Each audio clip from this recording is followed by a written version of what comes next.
Hola, bienvenidos a Big Left, Centinela de los últimos tiempos. Estoy continuando la lectura de este libro, Nada por lo que pedir perdón, de Marcelo Gullo, un historiador argentino que es muy buen divulgador de la verdad de lo que ocurrió desde el siglo XVI, lo que se llama la época moderna. Y vamos a hablar ahora sobre Inglaterra, que es la locomotora de la modernidad, entendida como algo muy cuestionable, muy polémico, más bien negativo. Para eso yo les recomiendo el canal Matices, no todo es blanco y negro, de René Navarro. Ahí hay entrevistas muy buenas a personas muy lúcidas, entonces vale la pena ese canal.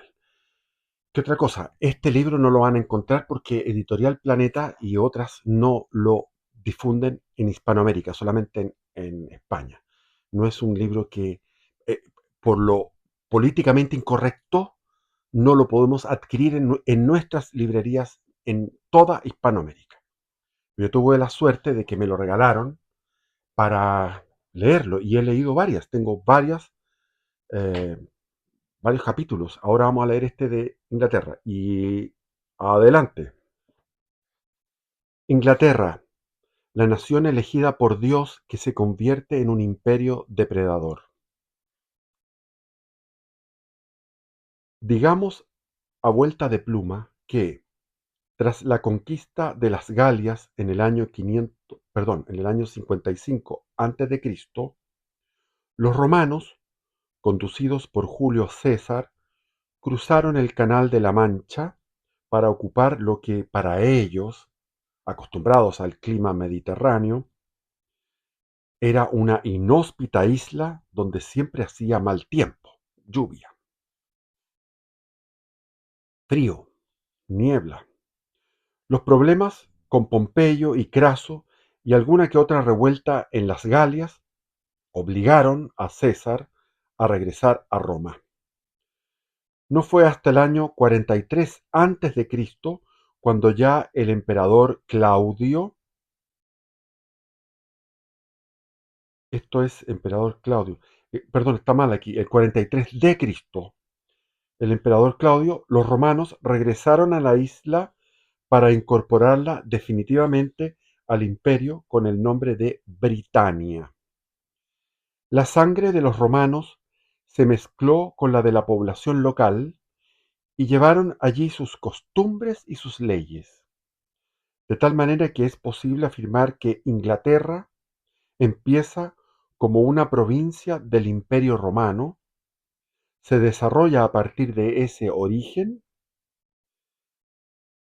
Sugerir que los ejércitos romanos tan solo tocaron la isla y que repentinamente la abandonaron sin dejar huella del gran sistema romano de civilización sobre esta tierra es falsificar completamente la historia. O sea, los romanos siempre iban y civilizaban. No eran un imperio depredador, sino que un imperio generador de civilización. Por eso que el continuador del imperio romano es el imperio hispánico. Y actualmente es el norteamericano, pero muy degradado, obviamente. Con la caída del Imperio Romano, los angles y los saxons, provenientes de Holanda y Alemania, invadieron Britania. Los francos, que habían ocupado las Galias, la denominaron Anglea Terra, tierra de los anglos, que es como empezó a ser conocida. Posteriormente fue invadida por los escandinavos, los famosos vikingos, y por los franceses, al mando de Guillermo el Conquistador, en el año 1066 al 1087.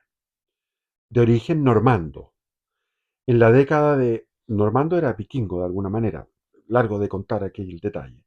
En la década de 1450, ya en el siglo XV, la isla vivió una cruenta guerra civil llamada Guerra de las Dos Rosas, que enfrentó a la casa de Lancaster, cuyo símbolo era una rosa roja, contra la casa de York, que se representaba con una rosa blanca.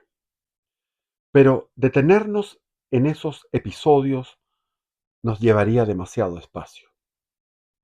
Si el lector desea adentrarse en la historia de Inglaterra, le recomiendo el libro de Hilaire Belloc titulado Historia de Inglaterra desde los orígenes hasta el siglo XX. Hilaire se escribe Hilaire, B larga EWOC. Hilaire Belloc, pronunciado en español. Y mucho más breve y ameno, Pequeña historia de Inglaterra, del gran Gilbert Chesterton. Yo lo adoro a Chesterton, es lo máximo. Excelentísimo escritor. Cuando en toda Europa se supo que España había descubierto América, Inglaterra comenzó a mirar al nuevo continente con ojos lujuriosos, con deseo.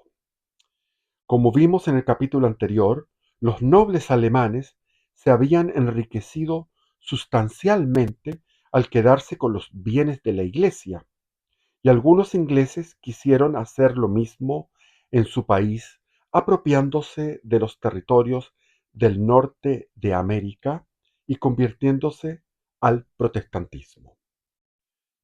Aunque al día de hoy nos parezca mentira, Inglaterra no era entonces una nación imperialista y la mayoría de la población era profundamente católica. De hecho, fue el azar de la historia, la suerte, el azar, que, como veremos, en Inglaterra adoptó la forma de una mujer, el que impulsó a los más ambiciosos hasta lograr que el país se convirtiera al protestantismo.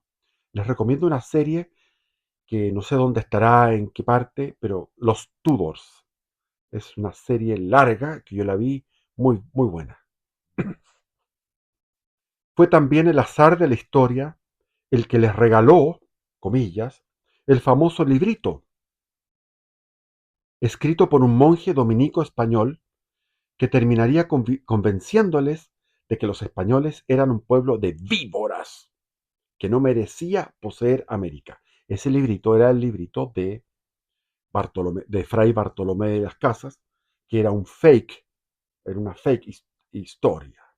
En todo caso, ya hablé en otros videos de eso, no nos vamos a detener en ese detalle. Sin duda, la leyenda negra encajaba a la perfección con el protestantismo, siempre ha sido así.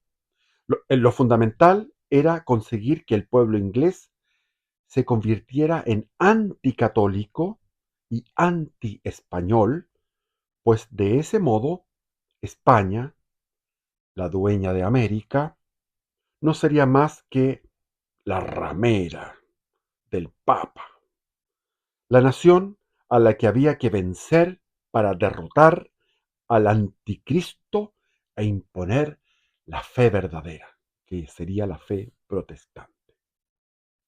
Pero la tarea no era sencilla, ya que implicaba cambiar el ADN del pueblo inglés.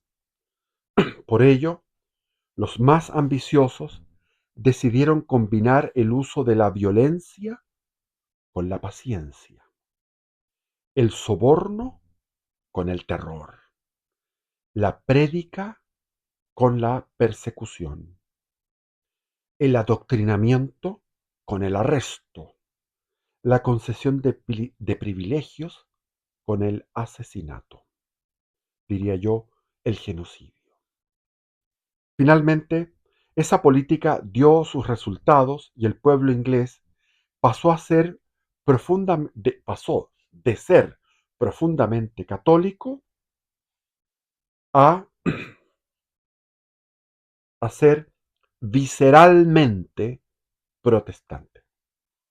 La política cultural llevada a cabo por la oligarquía inglesa también logró que apareciera un nuevo y falso nacionalismo inglés, sobre todo anti-español, cuya piedra angular era la idea de que Inglaterra era, comillas, la nación elegida para cumplir la voluntad de Dios sobre la tierra, cierre de comillas, hasta el punto de que la propagación de la leyenda negra se convirtió en política de Estado y en la justificación ideológica de sus acciones exteriores.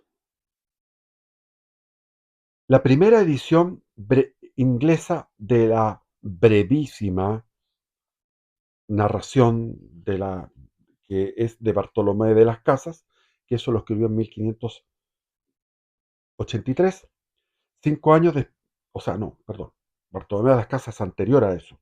Esto fue la primera edición inglesa de la obra de Bartolomé de las Casas. 5 años después de la edición flamenca y 14 antes de la primera edición alemana.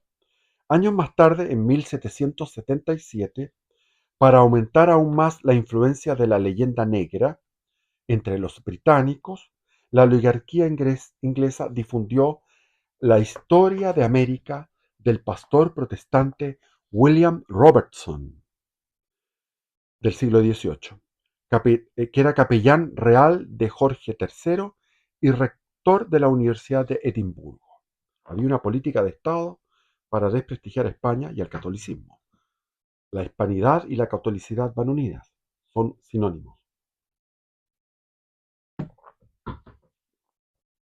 Si observamos la cronología de los acontecimientos, veremos que, apenas 3 años después de que Colón regresara de su primer viaje, el 18 de marzo de 1493, el rey de Inglaterra, Enrique VII, otorgó al navegante veneciano Giovanni Caboto el permiso para partir hacia todas las regiones y costas del Océano Oriental, Occidental y Septentrional, así como descubrir, explorar y tomar posesión en nombre de Inglaterra de todas las islas, países, regiones o provincias de paganos e infieles, sea cual sea el lugar del mundo en que estén situados, siempre antes hayan sido desconocidas de todos los cristianos. La condición es que sean ignotas, que no hayan llegado a ningún cristiano antes. O sea, fueron a competir a España. De este modo, Inglaterra reconocía el derecho de España de poseer las tierras por ella descubiertas, pero rechazaba cualquier derecho español sobre las que quedaran por descubrir. En definitiva, no estaba dispuesta a reconocer la división del mundo en zonas de influencia que, con la bendición papal, había acordado España y Portugal en el famoso Tratado de Tordesillas. El caso es que la oposición hispano-inglesa, que habría de sellar la suerte del Imperio español, se tornó extrema cuando a los intereses económicos y geopolíticos se sumara la divergencia religiosa. Fue fundamental la divergencia religiosa, porque si no, habría quedado sin el protestantismo, haciendo una ucronía, una hipótesis, lo que habría supuesto eso es que eh, los barcos ingleses que llegaran a lugares donde no habían llegado los españoles, iban a ser tomados como ingleses. Pero ahora ya tenían la justificación de una lucha santa, digamos, de pelear contra los católicos. Entonces, desconocer el Tratado de Tordesillas, nada más de eso, ir más allá, a despojar a España de sus dominios. Giovanni Caboto, John Cabot para los ingleses, además de descubrir nuevas tierras, se creyó capaz de hallar una nueva ruta que condujera directamente a China. Eso fue por el norte, donde se metían por Terranova y llegaban a la bahía Hudson, que se llama en Canadá. O sea, ellos pensaban que por el norte había un estrecho de Magallanes, un estrecho que los iba a llevar, o algo amplio, lo que sea, que los iba a llevar por el norte de Norteamérica hasta China y Japón. En 1497 llegó a América del Norte y exploró la costa de lo que más tarde sería Nueva Escocia. El año siguiente realizó otra expedición que permitió que el gobierno de Su Majestad adquiriese nuevas tierras, pero no el estratégico y deseado paso a la inmensa región de las especias y la seda. Es decir, no encontraron ese paso, porque no lo hay. España, por medio de su embajador en Londres, protestó reiteradamente ante la corte inglesa, porque consideraba que las expediciones de Caboto violaban los derechos sobre las nuevas tierras que tenía España. Y de hecho, Enrique VII aceptó no apoyar ninguna expedición más.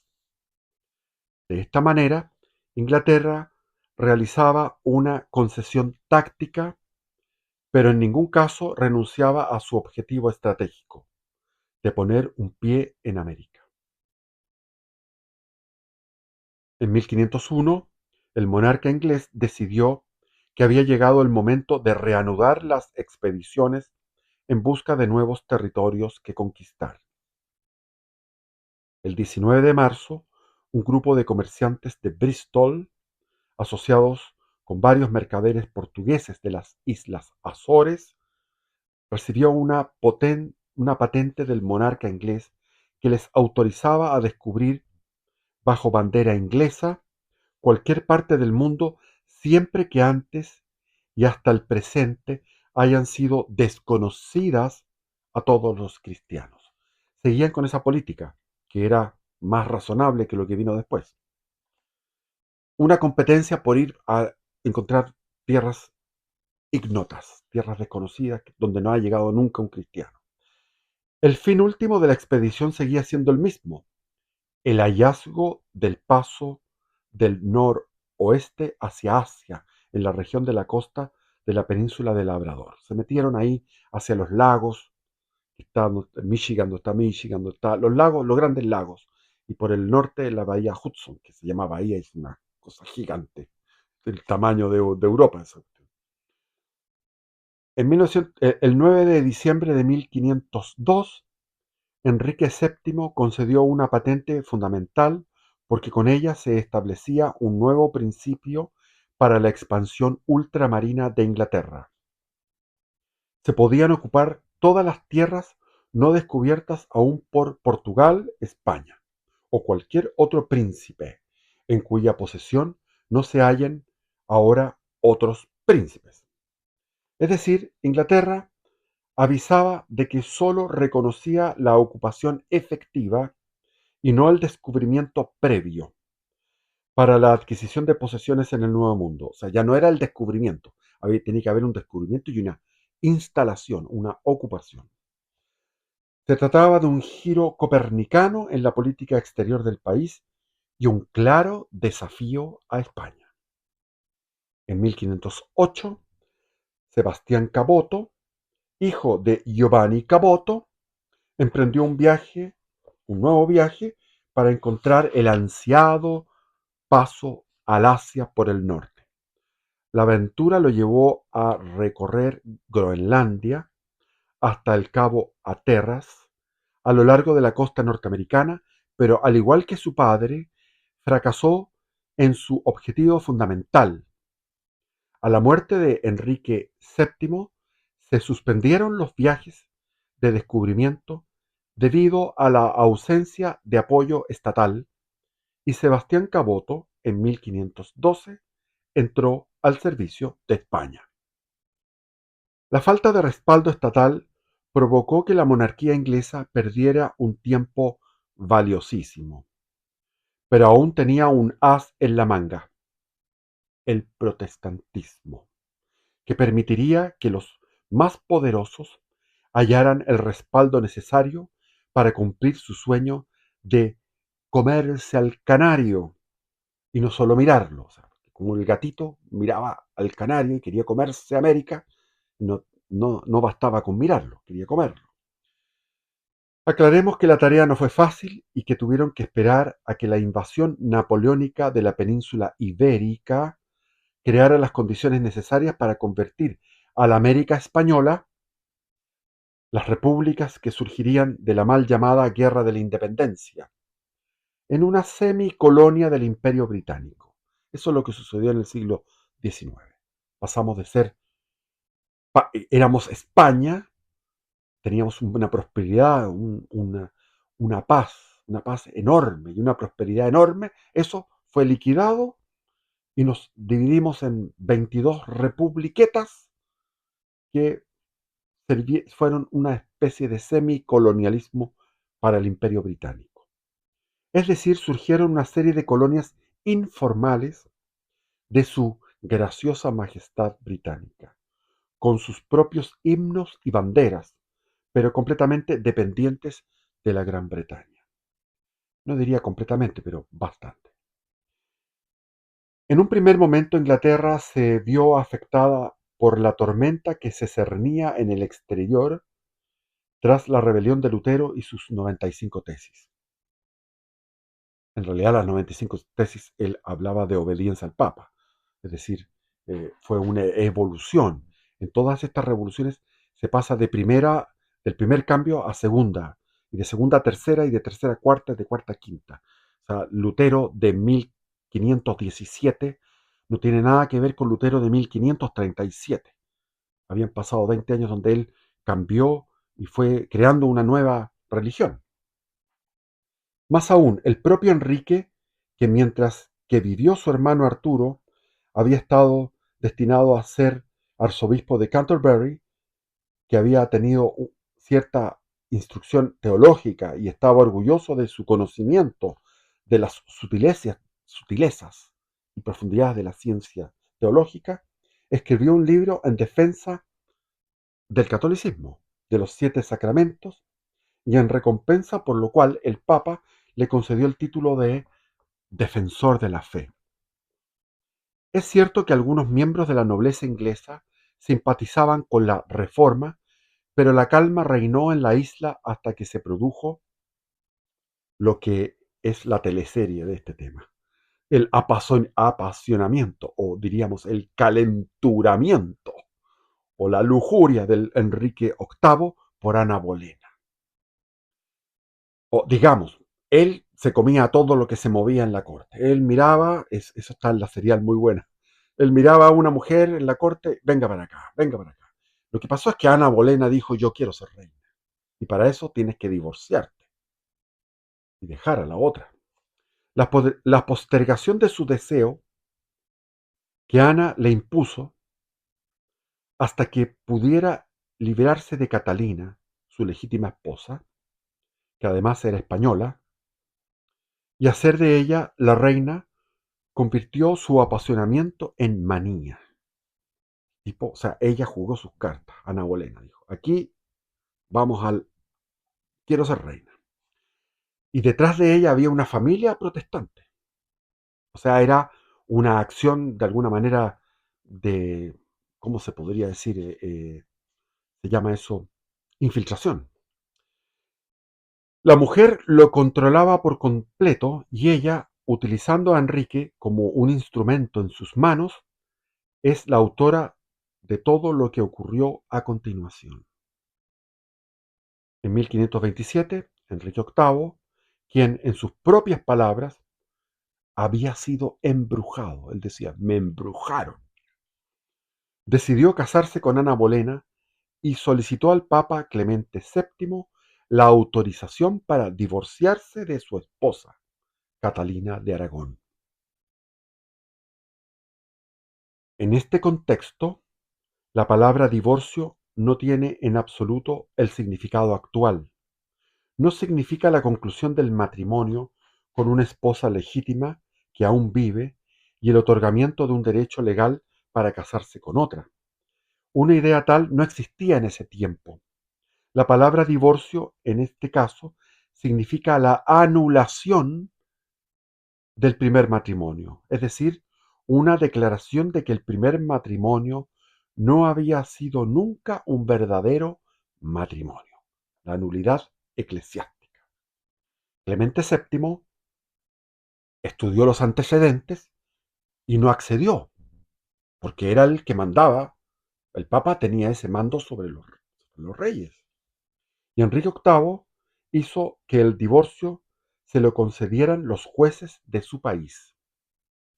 El Papa procedió entonces a excomulgarlo y como respuesta, en 1534, el rey, apoyado por la nobleza, hizo que el Parlamento inglés aprobase el acta de supremacía. Aquí está la rebelión, non servient.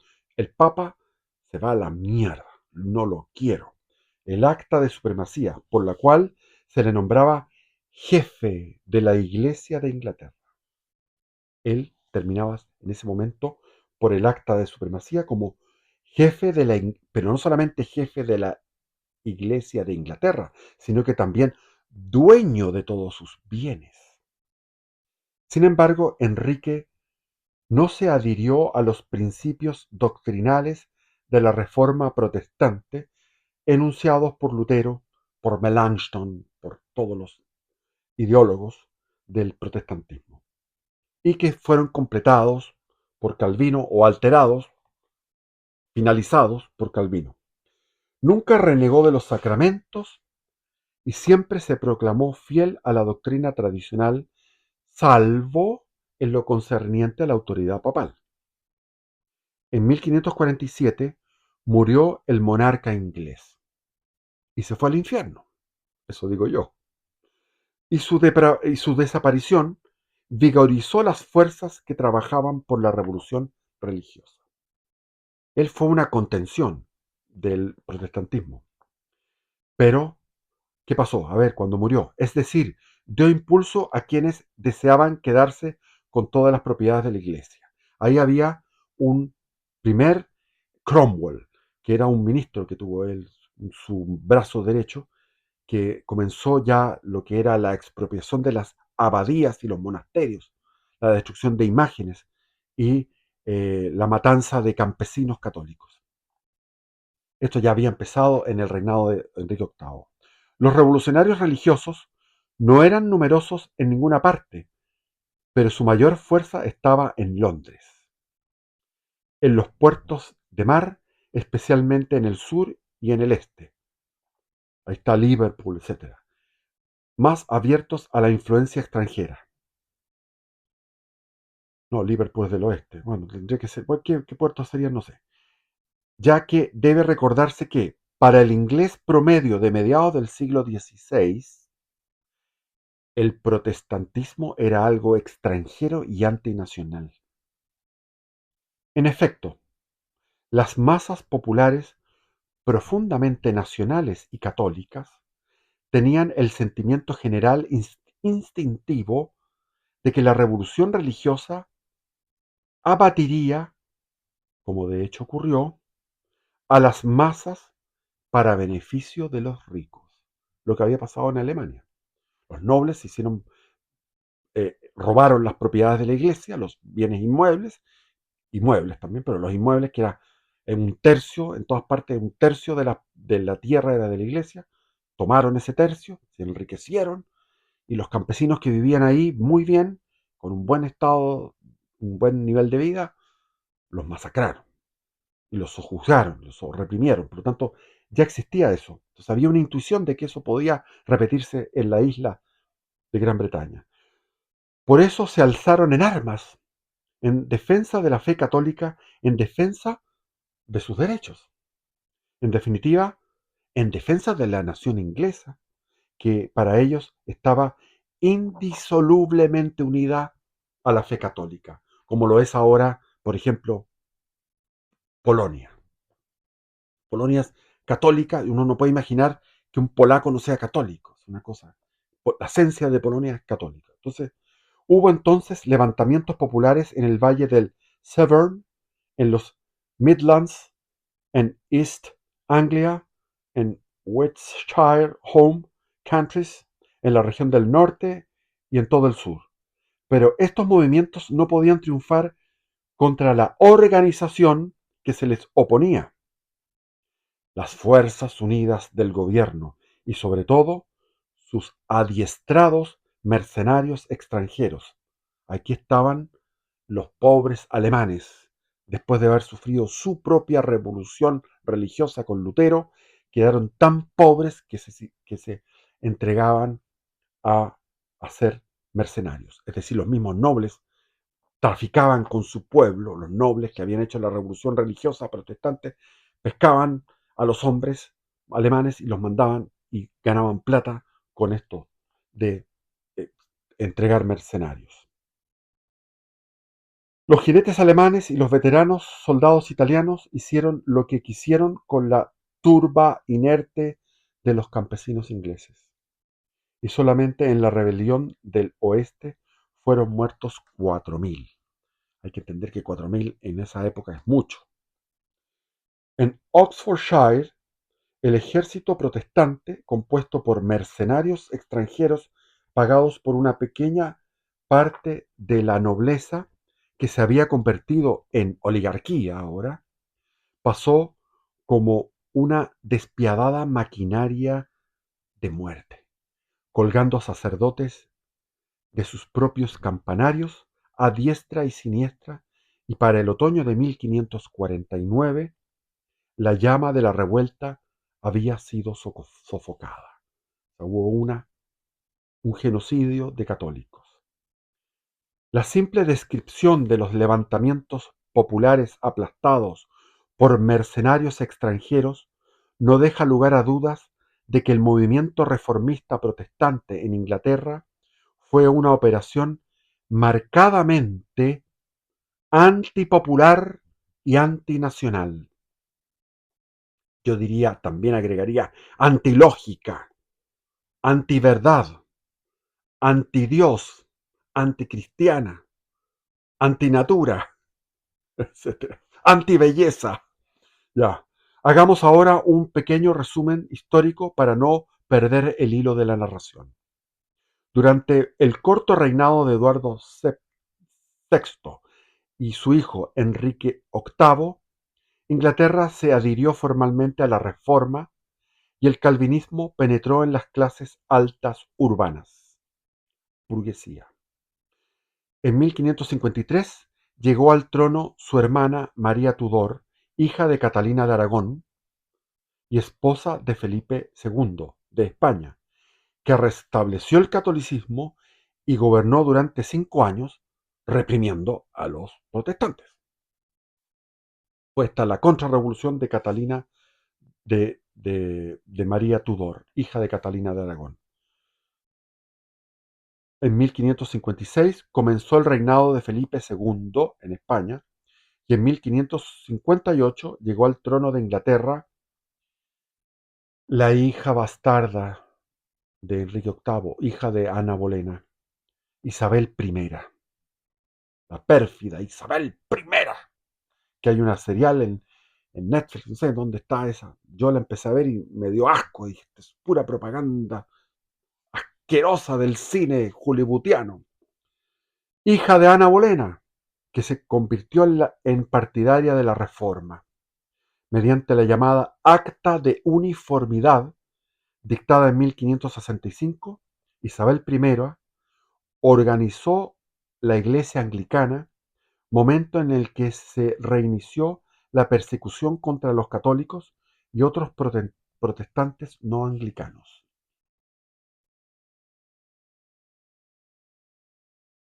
El dato políticamente más relevante es que se destaca el historiador Hilaire Belloc, el que habíamos citado. Dice este historiador, para 1587 solo los hombres de mediana edad podían recordar la misa parroquial de su niñez. O sea, fue erradicada la misa. O sea, los viejitos se acordaban de la misa.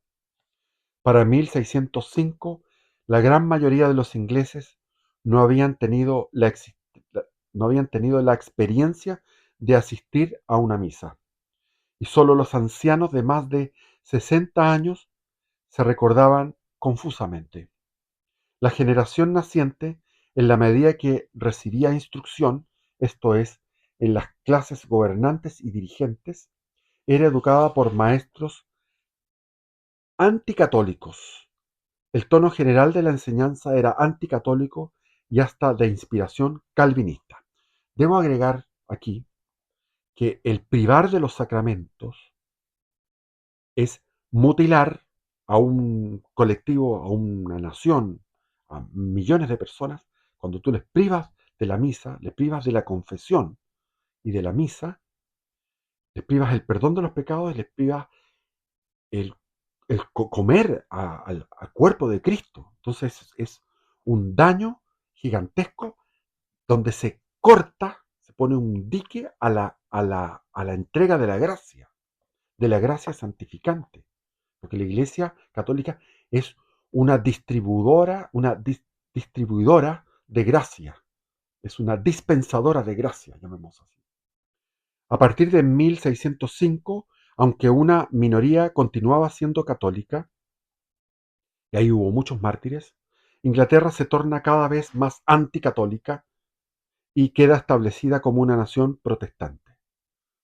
Ahí bueno, la oligarquía inglesa había derrotado definitivamente al pueblo inglés.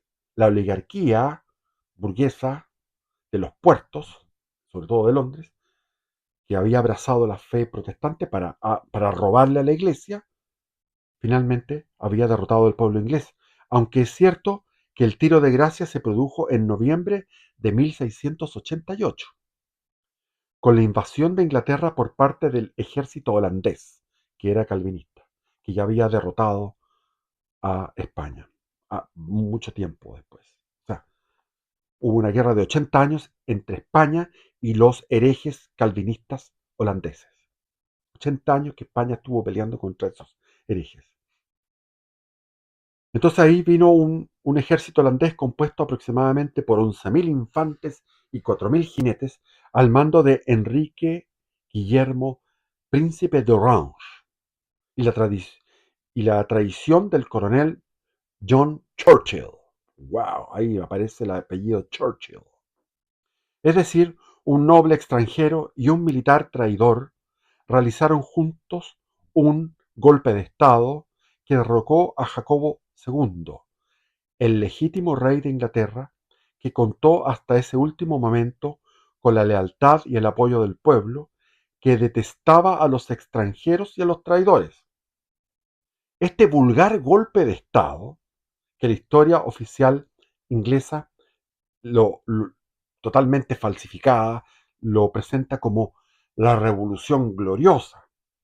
No fue una revolución ni fue gloriosa, fue un golpe de Estado donde participó este hombre John Churchill, un coronel traidor, y el rey Enrique Guillermo, príncipe de Orange, que venía de Holanda, extranjero. ¿Por qué derrocaron a Jacobo II? Porque Jacobo II era católico. Bueno, tenía un pueblo que ya había olvidado de lo que era una misa, ya no sabían lo que era una misa. Habían pasado 100 años de todo esto, pero ya le dieron el golpe de gracia. Sea como fuere, lo cierto es que desde entonces el pueblo inglés será un pueblo completamente imperializado. Y aquí viene el mito de la nación elegida por Dios. Entonces los protestantes inventan un mito. Un mito. Vamos a ver este mito.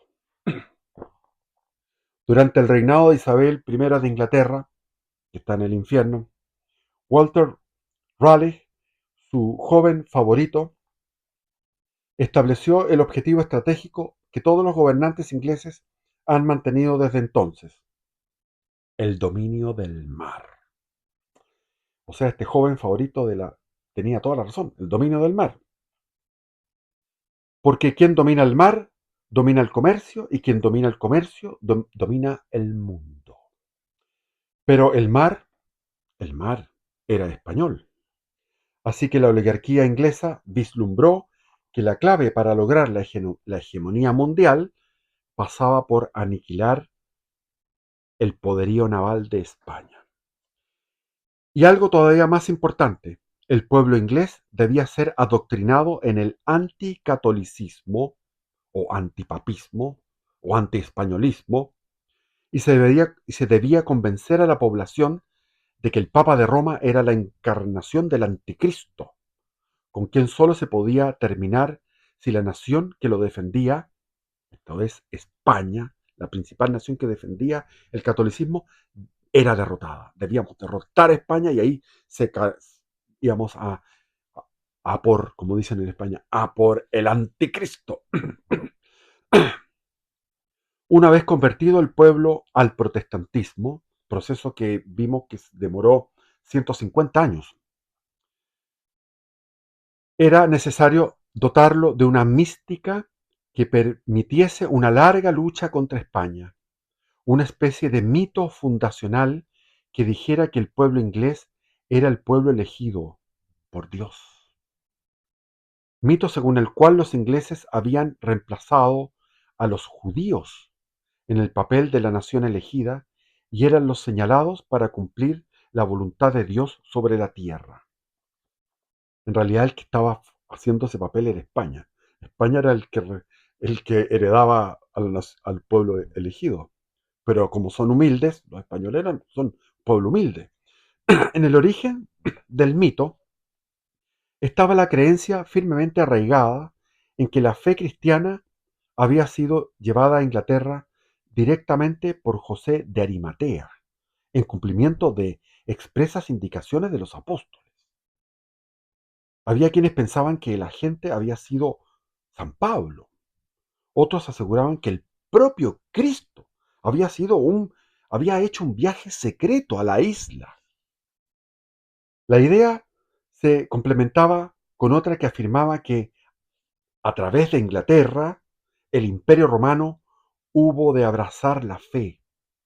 El emperador Constantino había sido inglés, ya que su madre, Helena, era hija del rey inglés Coelius.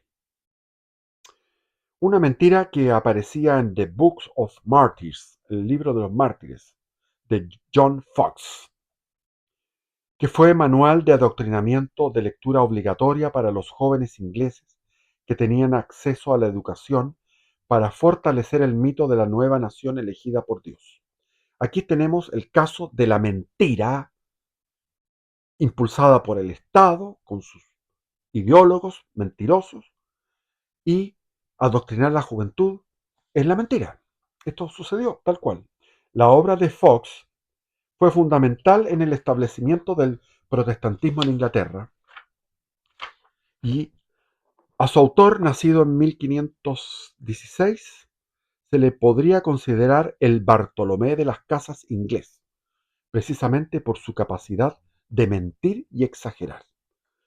Bartolomé de las Casas mintió y exageró en lo negativo de España, y este mintió y exageró lo positivo, como que ellos eran el pueblo elegido. Y nada que ver, al contrario, era un pueblo que había sido suprimido de la misa, habían suprimido los sacramentos, se había aislado de la cristiandad verdadera, que la cristiandad está en la Iglesia Católica. Entonces, pobrecitos, estaban apartados, estaban siendo infestados demoníacamente. Son opiniones mías, ¿eh?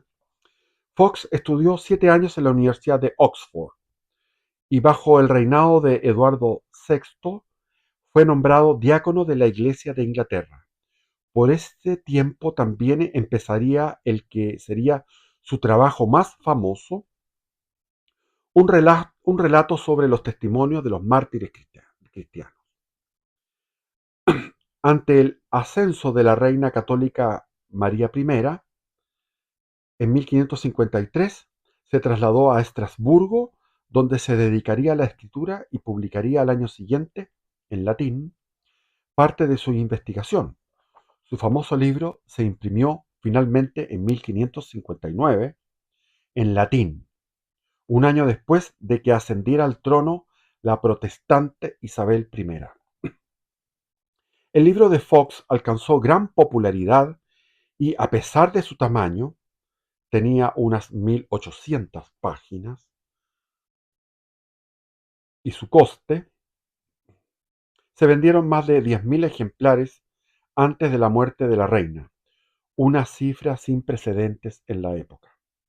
No era simplemente una historia de persecuciones, también encarnaba en sus páginas el mito religioso nacional inglés.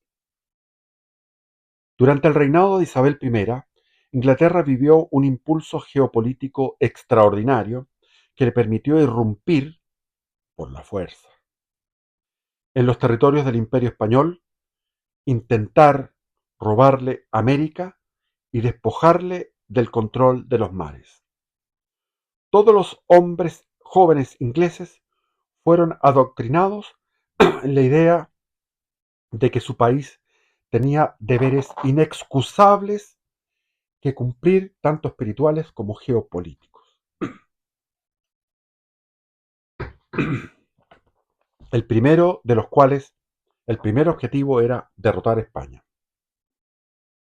El libro de Fox, al libro de Fox siguieron otros que también tuvieron una grandísima repercusión, como el escrito por el obispo John Aylmer, titulado Un refugio para los fieles y los justos, donde puede leerse lo siguiente. Se cita aquí, abre comillas, Dios es inglés. Por eso no lucháis solo por vuestro país, sino también y principalmente en defensa de la verdadera religión de Dios y de su querido Hijo Jesucristo. Inglaterra dice a sus hijos, Dios ha dado a luz en mí el mayor y más excelente de los tesoros que tenía para nuestro consuelo y el de todo el mundo. Él ha querido que de mi vientre saliera ese siervo de Cristo, John Wycliffe, que es un hereje, un no protestante, antiguo del siglo, creo que es del siglo XV. John Wycliffe fue el primero que habló cosas al estilo de la Reforma Protestante. Y después de John Wycliffe, muy importante, vino Hus, que Hus fue de Bohemia, de Checa, lo que ahora es República Checa, que engendró a Lutero finalmente, y que engendró nada menos que a la verdad. Si Dios, aquí cierre de comillas, aquí viene el comentario, si Dios era inglés, los enemigos de Inglaterra eran también los enemigos de Dios. Y quienes se opusieron a la voluntad de Inglaterra se oponían a la voluntad de Dios.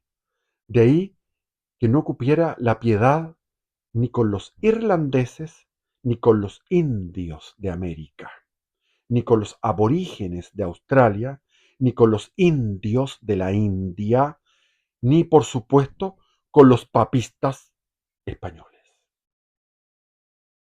En el mito inglés, España es la mujer escarlata de la gran ramera que se describe en el Apocalipsis, que ha fornicado con los reyes de la tierra. Esa mujer escarlata controlaba también una gran parte de la humanidad, ya que las muchas aguas sobre las que está sentada son pueblos, muchedumbres, naciones y lenguas. Citaban el Apocalipsis, capítulo 17, versículos 1 al 15. Un poco más adelante se dice que la maligna mujer, esto es España, estaba adornada de oro, de piedras preciosas y de perlas, y tenía en la mano un cáliz de oro lleno de abominaciones y de la inmundicia de su fornicación. Es decir, España debía ser destruida. Así lo ordenaba Dios, el Dios inglés. Los que con más vehemencia y estridencia proclamaron la doctrina de los ingleses como pueblo elegido fueron los exploradores y los navegantes, los marinos y los comerciantes, los aventureros y los colonos, los plantadores y los piratas, los bucaneros, los corsarios. Fueron ellos quienes dieron al mito un impulso geopolítico al afirmar el derecho divino de Inglaterra a irrumpir por la fuerza en el imperio español. Ah, ¿dónde está la mujer escarlata? La prostituta, la prostituta de Babilonia, papista, a fin de reemplazarla por la preeminencia de la Inglaterra, pueblo elegido por Dios. John Davis, uno de los principales navegantes de la época de Isabel I de Inglaterra, anunció así la nueva ideología inglesa. No hay duda de que nosotros, la gente de Inglaterra, somos este pueblo de redimido, pues ¿acaso no hemos sido puestos sobre el monte Sión para derramar nuestra luz sobre el resto del mundo? Solo nosotros, por tanto, debemos ser esos refulgentes mensajeros del Señor, y nadie más que nosotros. Más tarde, como veremos en páginas siguientes, la idea de que Dios podía volver a elegir a un pueblo, a una nación, como lo había hecho con Israel, para otorgarle una misión divina que cumplir, cruzó el Atlántico y se convirtió en el mito fundacional de la hija de Inglaterra, los Estados Unidos de Norteamérica, con el famoso Destino Manifiesto. Y comenzó con el mismo Mayflower, cuando llegaron a las costas de Pensilvania, a las costas del norte. Ahí dijeron, bueno, es la misión divina, eliminar a los indios y establecer el culto protestante extremo. Vamos por ello. Durante el reinado de Isabel I, 1558 a 1603, los ingleses, motivados por el ansia de riquezas y por el mito de ser la nación elegida, se lanzaron como tiburones hambrientos sobre los puertos y ciudades españolas del Nuevo Mundo, donde asesinaron, violaron y saquearon cuanto encontraron a su paso. La guerra filibustera que Inglaterra llevó a cabo contra España en los mares de América tenía también un sustrato estratégico que hacía que la lucha contra España fuera un asunto de vida o muerte.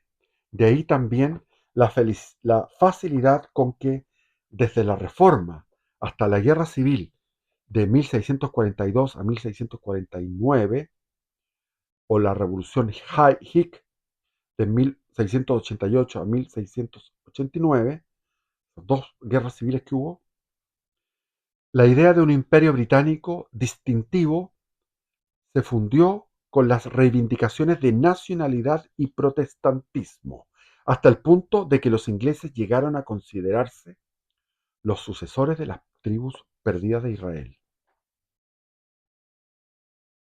Producto de la influencia de Hollywood en el imaginario colectivo de la humanidad, casi todos tenemos una imagen distorsionada de los piratas ingleses, que se presentan como simpáticos, borrachos y bohemios, alejados de cualquier práctica religiosa.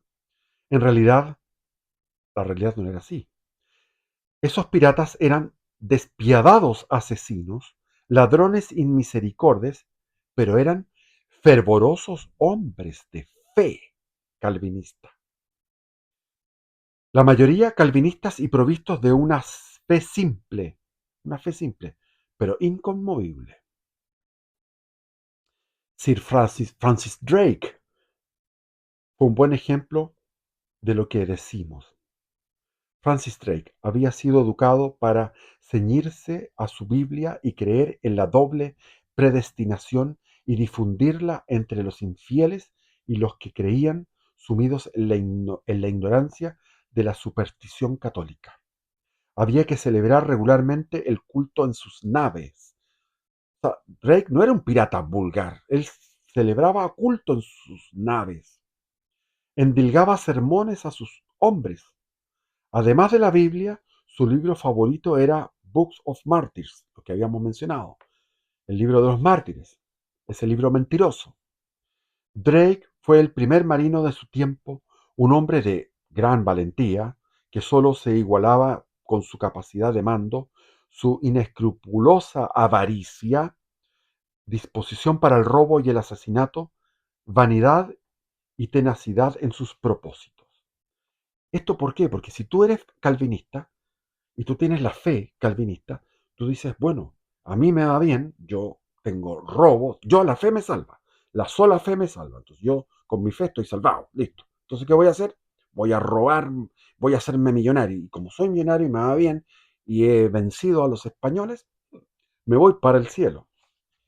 Pero hubo muchos más, como los piratas Noble, Baker y Oxenham, que en aquellos años realizaron actos de pillaje en la América española, movilizados principalmente por la intolerancia religiosa y el odio al catolicismo. La guerra que libró Inglaterra contra España por el control de los mares tenía como objetivo último el desgaste, una guerra de desgaste, y el fin del imperio español.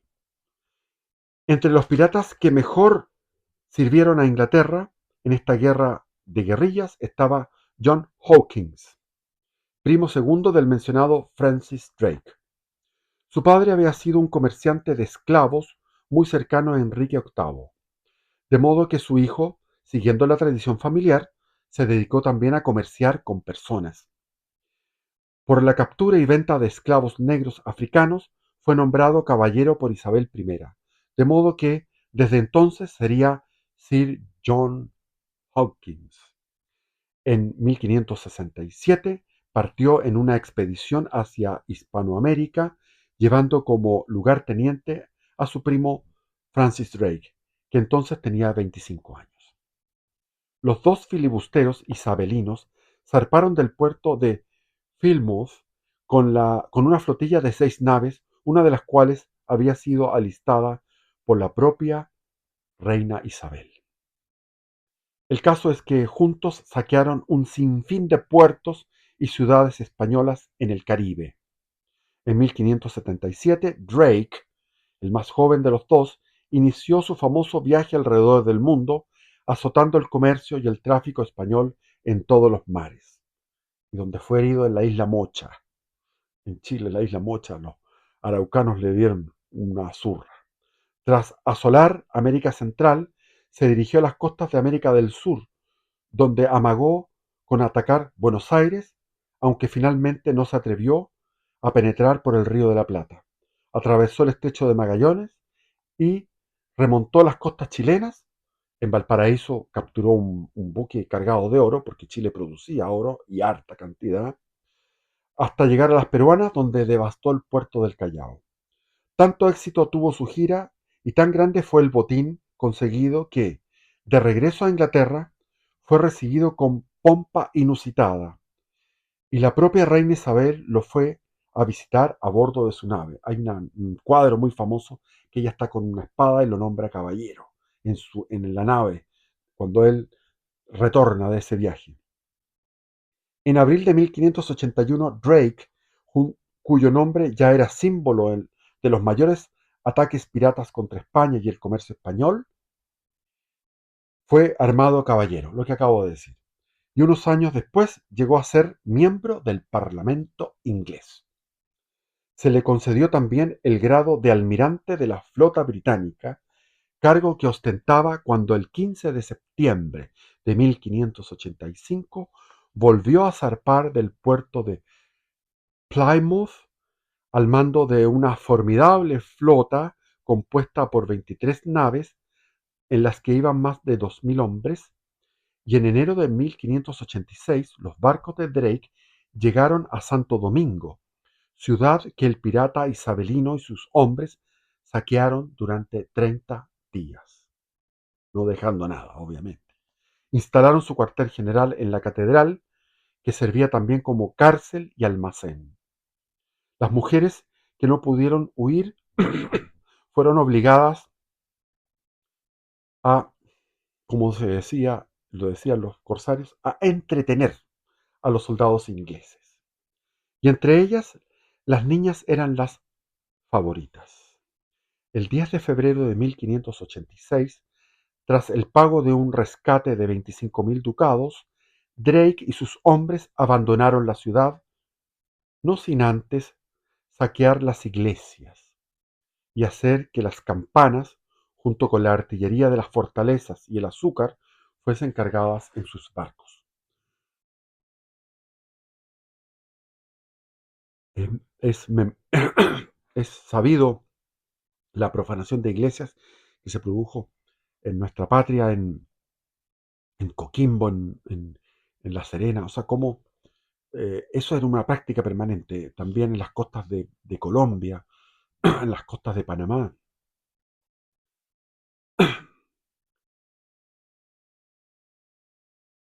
La flota se dirigió entonces hacia las costas de Colombia, Cartagena, de Indias.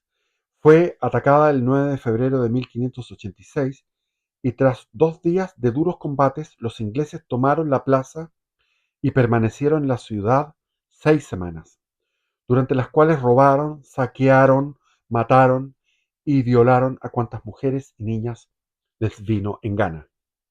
El propio Drake ordenó el incendio de una parte de la ciudad y 250 casas y edificios públicos fueron destruidos por el fuego.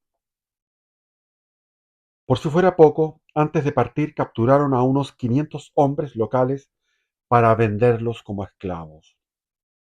Como era su costumbre, Drake ordenó a sus hombres que arrancaran las campanas de las parroquias y que robaran los cálices de todas las iglesias. Eso sí, todas las mañanas el pirata Drake escuchaba misa y leía la Biblia. Y el libro, esto está mal dicho, no escuchaba misa, tenía culto protestante. Los protestantes no tienen misa. Abandonó Cartagena de Indias el 12 de abril de 1586, pero la ciudad tardó años en recuperarse de esta formidable devastación. No terminaron así las andanzas de Drake en el Caribe, tan festejadas por la literatura inglesa, tan festejadas por la literatura inglesa y por el cine de Hollywood. En noviembre de 1595, Sir Francis Drake y John Hawkins saquearon e incendiaron San Juan de Puerto Rico, aunque no pudieron tomar la isla. Regresaron al año siguiente, pero en esta ocasión los artilleros españoles del castillo de El Morro alcanzaron el barco de Drake y mataron a John Hawkins. Drake se salvó milagrosamente, pero el 28 de enero de 1596 falleció, posiblemente de una disentería contraída durante el ataque a Puerto Rico. Ahí se fue al infierno, hay que agregar eso, se fue al infierno, derechito. En la ciudad de Plymouth, en el sureste de Inglaterra, se levanta majestuosa una estatua en honor a uno de los más despiadados piratas de la historia, Sir Francis Drake. En realidad, se trata de una copia de la original que se encuentra en Tavistock, su ciudad natal. Como podemos comprobar, Inglaterra ni olvida ni se avergüenza de los ladrones y asesinos que la enriquecieron. La colonización cultural llega a tales extremos que en Chile también hay un monumento dedicado a Francis Drake, en el Mirador de los Navegantes de Coquimbo, en el sector de Guayacán. Sí, lo he visto, pero es un monumento chico, es ridículo. Es que el chileno es muy ignorante, cree que no sabe nada, el chileno es ignorante total. Está compuesto de una escultura de metal revestido de concreto que representa la figura del navegante y corsario inglés junto a un cofre y mirando el océano Pacífico. Ya que está tan de moda eso de avergonzarse por el pasado y pedir perdón, ¿no le parece adecuado, estimado lector, que los presidentes de Santo Domingo y de Colombia exigiesen a la reina de Inglaterra que se arrepintiera públicamente por las atrocidades cometidas por los ingleses en Santo Domingo y en Cartagena de Indias en 1586? De paso, podrían pedirle a la reina que le retire a Drake, aunque sea post-mortem, el título de caballero de su graciosa majestad. Y en cuanto a San Juan de Puerto Rico, creo que sería demasiado esperar que el presidente de Estados Unidos, Joe Biden, solicite a la reina de Inglaterra que pida perdón por la destrucción de esa ciudad. Quizás debería ser el presidente del gobierno español, Pedro Sánchez, quien elevase dicha exigencia. Claro, pues hombre. Entonces, ¿por qué no contestan? Si dicen, oye, la estúpida, que no es estúpida, es una malvada la que gobierna México, que reafirma que tiene que pedir perdón a España, España debería decir, bueno, ahora su majestad, el huevón ¿cómo se llama? El, el que está ahora, el bueno para el cachondeo, ¿cómo se llama ese huevón? Bueno, ese, de la serial. Ese también era del mismo estilo de Enrique VIII. Ahora vamos a otro tema, la Compañía Inglesa de las Indias Orientales y el expolio de la India. El 24 de septiembre de 1599, mientras William Shakespeare trabajaba en el borrador de Hamlet, un variopinto grupo de vecinos de Londres se reunió junto a varios notarios armados de pluma y tintero, en una vieja casona de estilo Tudor. Entre los presentes figuraba el alcalde de Londres, Sir Stephen Swane, acompañado de sus predecesores en el cargo, de varios altos ediles, y el auditor de la ciudad, Thomas Simter. Asimismo, asistieron a la reunión varios lobos de mar isabelinos que definieron su profesión como empresarios privados.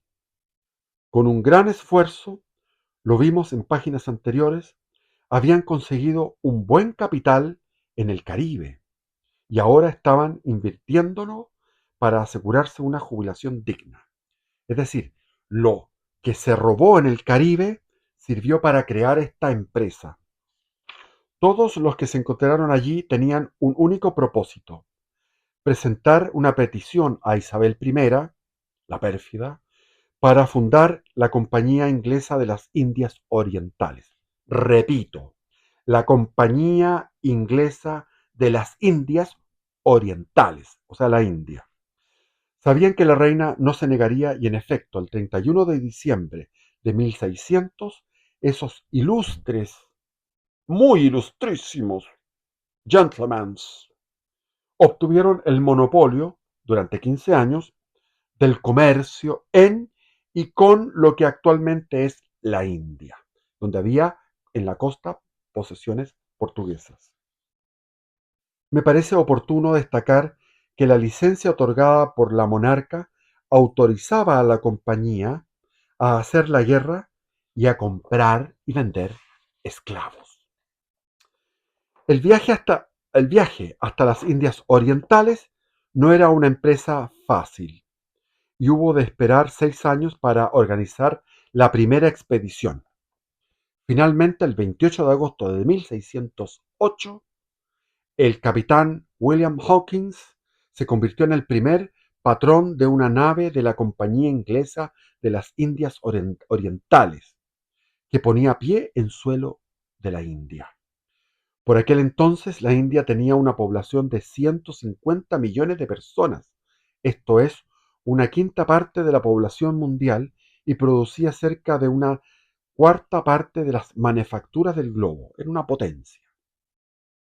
En muchos aspectos, era el gran centro industrial del mundo y el líder global de manufacturas textiles.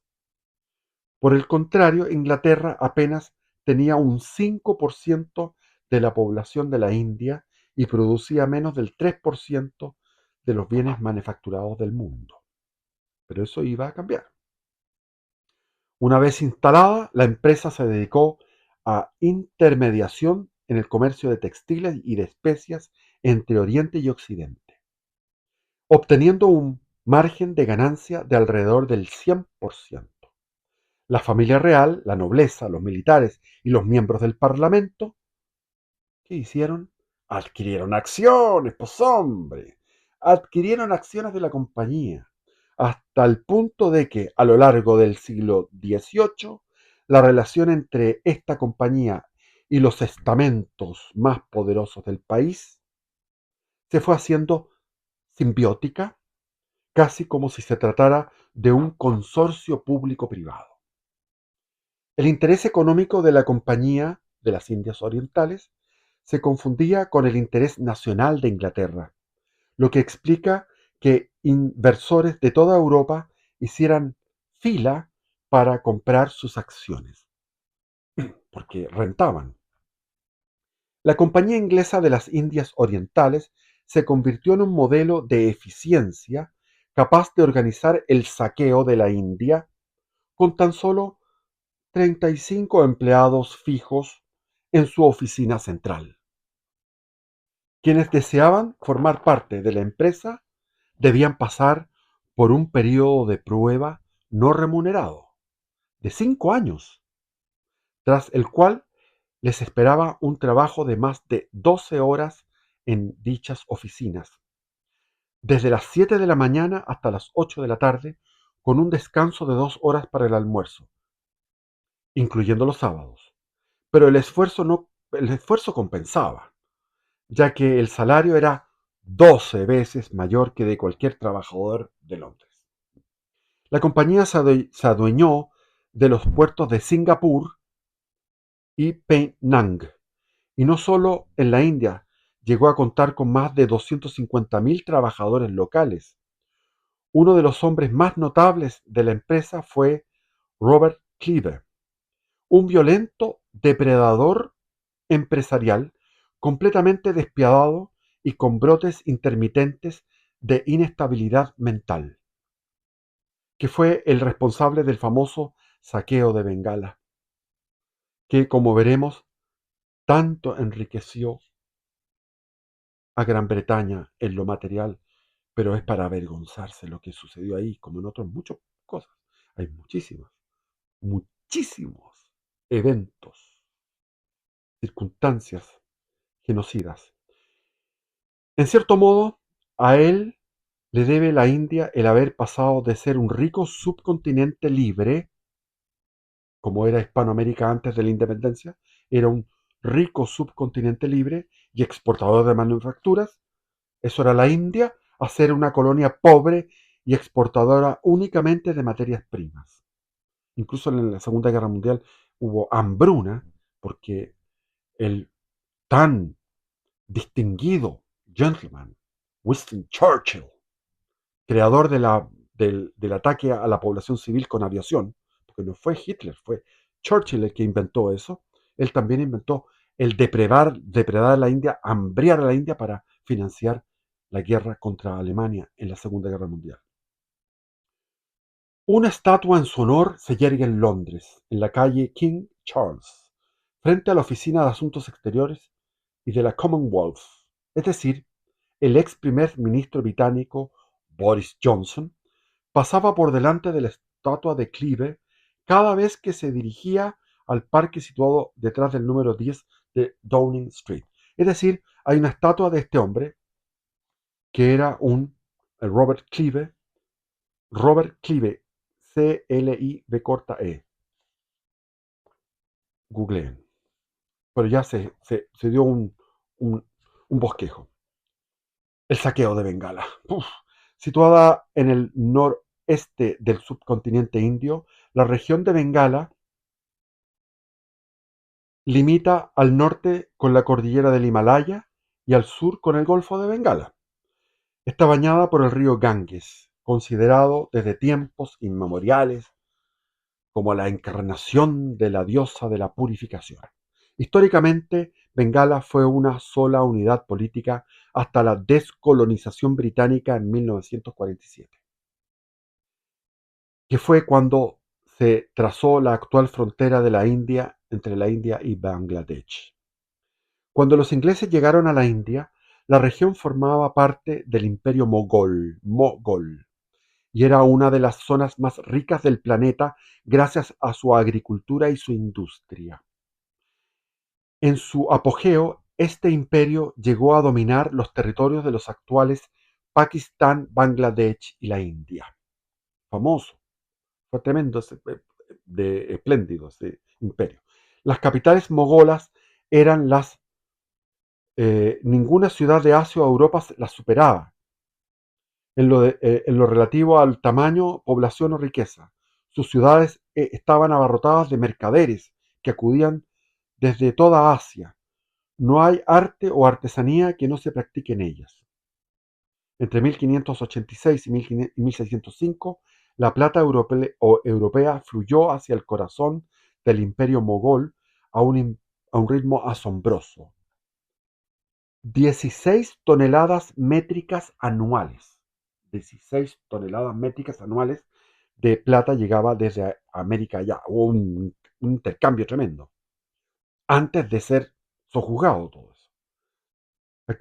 Esto es lo que lo cuenta el jesuita Antonio de Monserrate. Fue en el siglo XVIII cuando le llegó la decadencia al imperio mogol, principalmente política, cuando el 23 de junio de 1757, tras la ruptura de un puñado de ingleses en la ciudad de Calcuta, el general al mando de la Compañía de las Indias Orientales, Robert Clive, encabezó una expedición de castigo cuyas consecuencias fueron fundamentales para la corona inglesa. El enfrentamiento tuvo lugar en una aldea de Bengala occidental llamada Plassey, donde más que la victoria, lo que los ingleses buscaban no era la victoria, era el botín. Las ganancias de Clive en 1757, gracias a la victoria de Plassey, fueron un ejemplo de enriquecimiento personal de espíritu muy similar al de los piratas caribeños que habían fundado la compañía 150 años antes. Más que la gloria, se buscaba hacer fortunas particulares para los oficiales y tener dividendos para la compañía. El botín más que el poder. La avaricia más que nada. Después de la victoria de Plassey, la compañía embarcó todas las riquezas de Bengala en un centenar de naves de pequeño tamaño y descendieron por el Ganges hasta el fuerte Williams, cuartel general de la empresa de Calcuta. Se calcula que en aquel primer botín podría haber tenido un valor equivalente a 250 millones de libras esterlinas. Sin embargo, lo mejor estaba aún por llegar. Robert Clive realizó una jugada maestra al conseguir que el emperador mogol Shah Alam II otorgara a los ingleses el derecho a recaudar impuestos en las regiones de Bengala, Bihar y Orissa, lo que dio lugar a una hambruna sin precedentes. Bengala, que había quedado devastada por esta guerra, fue castigada por una hambruna en 1769 y arruinada por por los elevados impuestos. O sea, fueron impuestos a morir. Tiraron los impuestos a matar. Los recaudadores de las tasas de la Compañía Inglesa de las Indias Orientales cometieron lo que en la época se denominó sacudir el árbol de pagoda. O sea, sacudir el árbol hasta que caigan todos los frutos. Y que hoy calificaríamos de graves violaciones de los derechos humanos.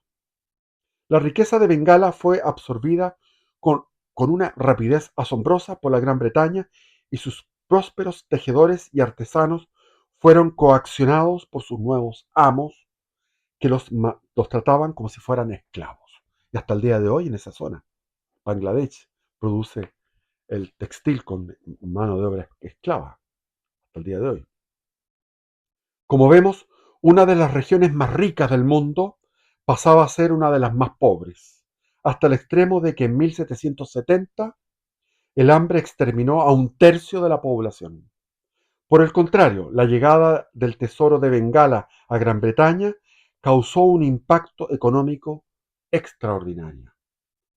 Incluso historiadores y economistas de hoy siguen preguntándose si el saqueo de Bengala no fue el factor desencadenante de la revolución industrial inglesa, porque fue una inyección de riqueza para, desde ahí, con un capital, iniciar toda la industrialización. Lo que sí podemos afirmar es que las riquezas conseguidas en esta batalla de Plassey permitieron a Gran Bretaña recomprar toda su deuda nacional en poder de los holandeses. Esos eran otros canallas. Hay que hacer un video aparte para los holandeses, porque son otros hijos HP, perdón. Y por tanto recuperar su independencia económica. O sea, ahí pudieron recuperar su independencia económica. Los tenían los banqueros holandeses que eran hombres de la nariz, que habían huido de España, se sentaron en Ámsterdam, junto con los calvinistas. Entonces, hay un matrimonio entre los calvinistas y los hombres de nariz especial. Ya, Bengala era conocida por su excelente algodón y por la calidad de su producción textil. Mientras el imperio mogol mantuvo su autonomía, el comercio indo-británico era deficitario para Inglaterra, cuya industria textil en condiciones de libre mercado no podía competir con la de la India. Ante esta situación, Gran Bretaña actuó para controlar políticamente todo el territorio, sobre todo aplicando impuestos que asfixiaran a los productores textiles e imponiendo cuantiosas multas e incluso penas de cárcel a quienes se resentían a pagarlos. Por otra parte, el Parlamento británico impuso un arancel del 80% para la importación de tejidos de algodón procedentes de la India, mientras que la importación desde la India de productos textiles británicos quedaba lógicamente exenta de impuestos. Las consecuencias eran obvias. Resultaba más barato importar que producir. Y vino la revolución industrial. Entonces pudieron producir con maquinaria. El telar de Hargreaves, la máquina de vapor, con todos sus mecanismos. Esta simple fórmula remodeló el destino nacional de la India, deformó su economía, impidió el crecimiento del capitalismo y en consecuencia el pilar de su soberanía y llevó a la devastación de sus ciudades y campos. La industria textil de la India se derrumbó, afectando a gran número de tejedores y artesanos. El proceso fue rápido en Bengala y Bihar. En otras partes se extendió gradualmente con la expansión del dominio británico militar y la construcción de ferrocarriles. Continuó durante todo el siglo XIX, destruyendo las otras viejas industrias como la construcción naval, la metalurgia, el vidrio, el papel y muchos oficios. Afortunadamente la India ahora está levantando cabeza y va a terminar siendo la primera potencia mundial. Dicho de otro modo, no fue la mano mágica, la mano invisible del mercado la que convirtió a la India en una nación subdesarrollada, sino la mano mágica o invisible de la política, es decir, las manos de los parlamentarios británicos. La India vióse empujada de una manera irresistible a convertirse en un país fundamentalmente rural, acoplado como suplemento colonial gigantesco, un acoplado colonial gigantesco a la economía y a la política de Inglaterra. En el siglo XIX, caracterizado en Occidente por el desarrollo de la industria y por el desplazamiento consiguiente de la población rural a la ciudad, es decir, por el ingreso a la civilización técnica de millones de almas, se produce en la India el proceso inverso. O sea, fue al revés. En Inglaterra, del campo a la ciudad a trabajar, y en la India, de la ciudad al campo.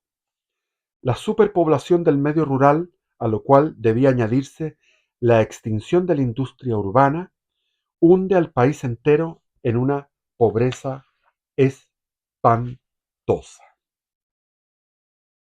Además, los impuestos aplicados por los británicos a la India dieron lugar a una concentración de la tierra en manos de los zamindar, nobles terratenientes, asociados con los británicos, y a la sustitución de los cultivos destinados a la producción de ciertos alimentos por otros cuyo fin era la exportación, como el algodón o el opio.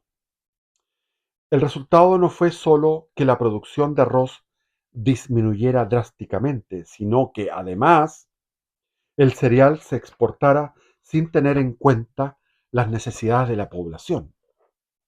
Entonces se concentró la riqueza en estos magnates que exportaban y la población sufrió hambrunas en 1866, en 1869, en 1874, en 1876. Ese fue el precio que debió pagar la India por estar en el imperio británico. Ese es un imperio depredador. Y por el tiempo yo voy a parar porque sigue la narración. Aquí viene otro capítulo que dice Churchill, sangre y lágrimas para la India, evidentemente, es una historia tremenda. El Estado negrero y paladín humanitario, Gran Bretaña en África. Sigue esto, sigue. Después, etcétera. Pero por el tiempo tengo que parar. Voy a terminar aquí este pedazo. En la hambruna de 1866, conocida como la hambruna de Orissa, murieron más de 1 millón de indios, y en total, desde 1860 a 1901, perdieron la vida por falta de alimento alrededor de 15 millones de personas, cerca del 10% de la población de la India de entonces. Los que murieron, los que quedaron vivos quedaron con secuelas, porque cuando tú te alimentas mal, tienes secuelas. No en vano, en 1834, el gobernador general de la India, Lord Bentinck, Lord Bentinck, describió la situación de la colonia con la frase que da nombre a este epígrafe. Abre comillas. Los huesos de los tejedores blanquean las llanuras de la India.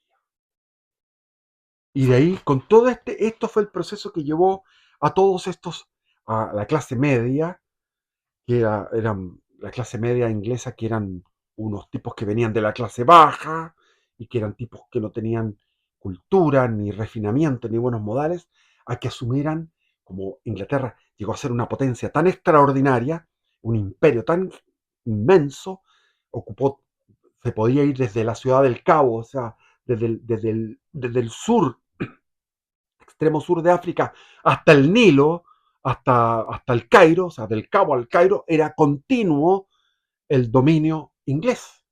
Llegó a ser dominio, o sea, llegó a tener una franja casi todo el continente, o sea, impresionante. A un lado, claro, estaba Angola, Mozambique de Portugal, estaba el Congo belga, estaba Camerún, que era de Alemania, estaba Tanzania, que era de Alemania, pero estaba, qué sé yo, etcétera. Y Francia, que tenía todo lo que era la parte occidental. Pero, en fin, todo esto es una historia monstruosa. Yo he leído esto porque este libro lo que quiere decir es, bueno, nosotros, los hispanos, tenemos que estar orgullosos de nuestro origen. Y los ingleses, que todas estas clases, como les digo, llegaron a ser lords, como se me quedó la idea en el tintero. Todas estas clases bajas que llegaron a ser media y después llegaron a ser lords, todos así, encopetados y aristocráticos, porque necesitaban muchos burócratas, el imperio, mucha burocracia, necesitaba también tener colonias, o sea, administradores en cada una de esas colonias, que llegó a tener un imperio el más grande en términos de tamaño. Entonces, ahí viene esa distinción de los lords, y que Hollywood y el cine lo muestra como lo máximo. En cambio, cómo era su opuesto, España, en opuesto a Francia, la Francia de los Borbones, la Francia de Luis XIV, esa Francia de la ostentación, del lujo, el París de lujo, el Versalles. En España era la austeridad, la interioridad y otras cosas más. Se me olvidan muchas más cosas, porque ya ahora me cabrié, y bendiciones, viva Cristo Rey.